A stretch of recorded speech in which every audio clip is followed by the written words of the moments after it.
So most people think private practice is just, open up a clinic and patients will come to you.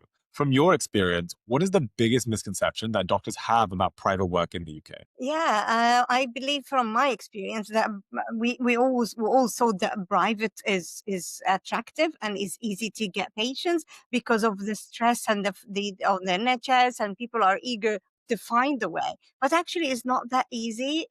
You have to do some work to get the patients aware that that my clinic exists, for example, and the visibility is needing some work, I believe, and that wasn't on my mind when I started. Yeah, agreed. Well, I mean, initially I thought that all I need to do is to go through the CQC interview.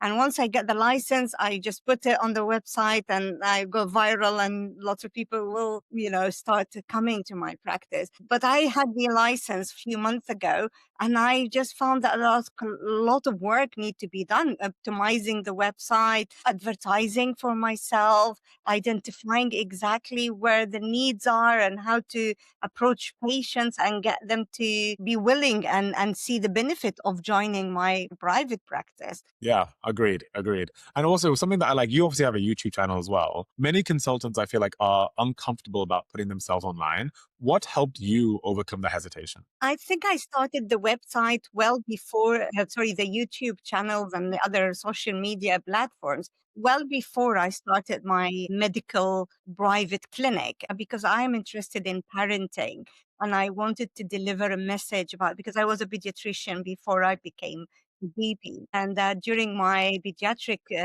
time, I discovered that a lot of the children's behavior could be related to parenting and the relationship and the dynamics that goes between parents and the children.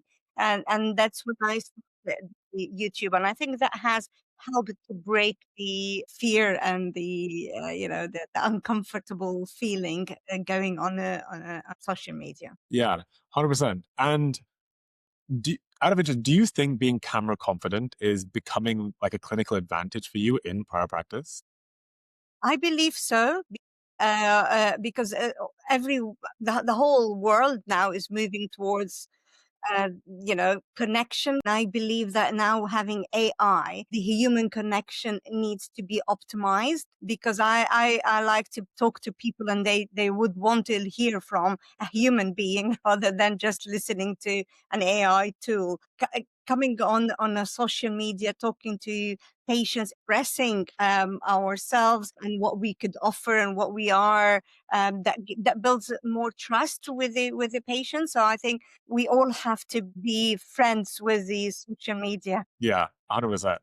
And I feel like a lot of doctors, they want like authority, right? They want authority in their specialty, authority in their field. Authority is such like a umbrella term, right? So I want to ask you is like, what do you think authority actually means for a consultant in 2025 coming into 2026? And how is it different from just reputation alone?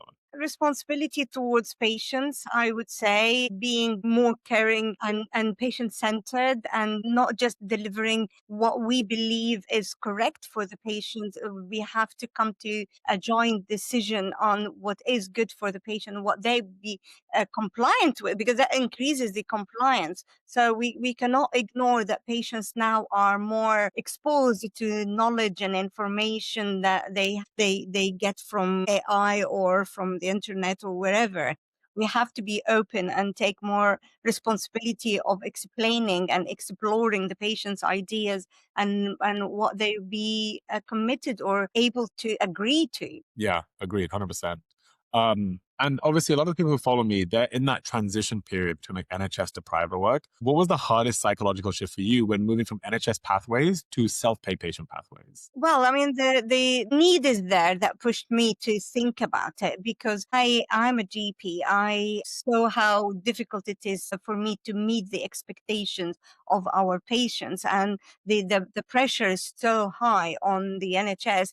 And I thought that patients should not really be waiting for that long, and I should try to open a side door or a different alternative to allow them to receive the treatment they need and they deserve.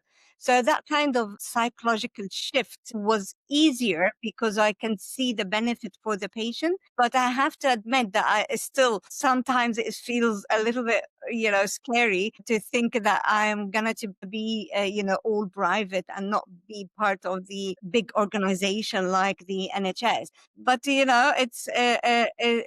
it's practice and it's training, and I'm sure the rewarding, from the patient's satisfaction and that we meeting their needs will help to, continue pushing me towards the believing in the importance of opening more of a private route to allow patients to receive the treatment they need on time. And also, I think a lot of the times, I personally feel this, obviously coming from a family of doctors and also being a patient myself, but patients really don't really buy like a specific treatment or a service, surgery. They tend to buy confidence that you'll look after them, right? And I wanted to understand, like, how do you try to build that confidence at scale and that trust at scale? I mean, confidence is built with time, but the initial rapport always give the way to build up a proper trust and confidence. I always try to, I mean, proof of qualifications, of course, as a start, and the regulation assure patient that we are private service, but we are regulated by the same authority or body that control the NHS. We still work and get appraised and get all the GMC registration and everything. So that is in itself give the patients an assurance and confidence.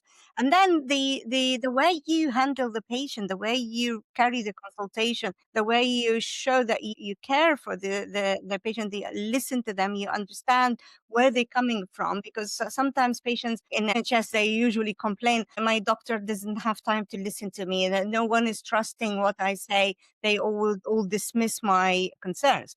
And that is a breaking of the trust and the confidence. But with time, when the patients can realize and see the that we understand, we listen, we try, I think that will build the confidence gradually.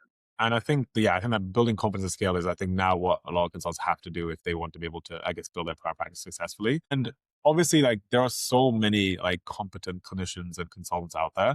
Realistically, at least for now, what I'm seeing is only a very small number are being actively sought out and chosen by the majority of the patients. Right? And like some consultants are getting all the patients, and some consultants are obviously not going as many. What do you think separates the two different types of consultants? Well, I just have a belief in something that people don't remember what we say, they do remember how we made them feel. And I just put this post on my Facebook a few days ago. So I think the way you make your patient feel makes a difference. Of course, if you are skilled in your practice, but as you said, there are lots of people who are really highly skilled, but not all of them get the same return like others. And I do believe that it is communication, how you communicate with patients, how you make them feel understood, listened to, cared for. Patient-centered approach is vital because, yeah, I could see that there is something that should be done, but the patient doesn't understand this. And if I force it on them, you just lose your patient. They dissociate and they said, you don't listen, you don't understand, and they don't never come back. But once you start having this conversation and a shared decision, you retain more trust and confidence and more patience. Yeah, yeah. And you know what I find interesting, because obviously you post content on YouTube and social media. So what difference have you noticed between patients who've engaged with your educational content versus those you're meeting for the first time cold? Of course, I mean, I remember having a patient that walked into one of the chest surgeries and he started talking to me in Arabic because I do speak Arabic as well. And I said, how did you guess that I am Arabic? And he said, I didn't guess. I follow you on the social media and I saw some contents in Arabic. And I said, wow, okay. I didn't know that. So that is already built a rapport before he even came in. So that makes he trusts me already. I did, and so we passed the step already before he came to see me. But people who never met me before and I never met them, I think when you receive your patient with a nice smile and an open posture, or body language that give them the feel that they can open up to you, and then you can build the trust. But definitely they will need to check me first prior to giving all their. Yeah, okay, got it. So if I they only knew about you, they were obviously more friendly, etc. So yeah, okay, makes sense. Yeah. I guess from your side right now, having been doing private work for a little bit, what's like the one thing you wish you perhaps invested in earlier that would maybe have compounded your private work and practice faster? I mean, it's not because I am on your podcast, but honestly, if I met you guys earlier, I think I would have been a few months in advance because we had to do the website. We doing a lot of work that if I met you before, I could have had that well prepared and then flying. Yeah. Okay, amazing to hear. Anything else out of interest? Yeah, I mean, again, because I didn't know all what it entails moving into your own private clinic, I didn't. Of course, I mean, you can't move a lot forward before you get the license. So it was just, but I could have done a lot of researches and organizing platforms and the clinics that I'm gonna collaborate with. And I actually do another business, not just the private clinic, a private GP clinic. I have a medical tourism and medical and wellness tourism where I help people to travel across the board to get the treatment, the most effective, but cost effective at the same time. Yeah, amazing. One thing in the future now, how do you think private practice in the UK will look like, 5 years from now? What do you think will change? What are your hypotheses and your thoughts? I believe that it will show a big growth because of how everything is at the moment at the NHS. I know that lots of corporates they already offer their employees private health cover. It's just not quite enough now, but I'm hoping that in 5 years' time, there will be a parallel system, or maybe 5 to 10 years, a parallel system to the NHS. It's harder to predict what AI is going to do with the health system, but I think in private sectors all have to rely or use AI to speed up things and to be more efficient, and I am actually with using AI not to replace human and not to replace the communication between doctors and patients, but to replace the administrative work around it. Yeah, I agree. I think a lot of the admin work again will be AI. I agree. If you were advising a consultant starting their private work today, what would you tell them to focus on in the first 12 months? Um, I think getting up the right system and the right website and the right people to support their visibility. Yeah, start working and planning as soon as you have the idea about going private or starting private. Start planning everything. The CQC interview, yes, it's not an easy, a bit hard, need a bit of hard work. But as we are all experienced enough, then this is kind of guaranteed to go through. But for me, I mean, I didn't think it is guaranteed, and that's why I stayed a little bit behind. But in the first 12 months, visibility, building up a robust system, a platform. Yeah, I think this will be the main two things to do.